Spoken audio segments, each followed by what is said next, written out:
ఒకానొకప్పుడు ఒక కాకి మర్రి చెట్టు మీద గూడు కట్టుకొని నివసిస్తూ ఉండేది. ఆ మర్రి చెట్టు కిందే ఒక త్రాచుపాము కూడా ఉండేది. ఈ కాకి ఆహారం కోసం బయటికి వెళ్ళినప్పుడు ఆ త్రాచుపాము గుడ్లన్నీ తినేసేది. అందువల్ల కాకి ఎంతో బాధపడింది. ఈ పాము పీడ ఎలా వదిలించుకోవాలని ఆలోచించింది. రాజుగారి యొక్క భటులను గనక మనం ఉపయోగించగలిగితే వాళ్ళ చేత ఈ పాము చంపించగలము అని ఆలోచించింది. దానికోసం అని ఆ రాజుగారి అంతఃపురానికి వెళ్ళి అక్కడ స్త్రీలు స్నానం చేసే చోట వారి యొక్క ఆభరణాల్లో ఒక హారాన్ని తన ముక్కుతో కరుచుకొని తక్కువ ఎత్తుతో ఎగరడం మొదలుపెట్టింది.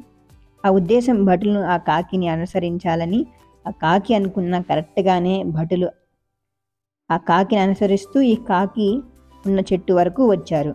కాకి ఉపాయంగా హారాన్ని ఆ పుట్టలో పడేసింది.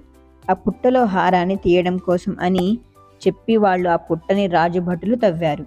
బయటకు వచ్చిన పాముని చంపేశారు. ఈ విధంగా పాము యొక్క పీడను కాకి వదిలించుకుంది.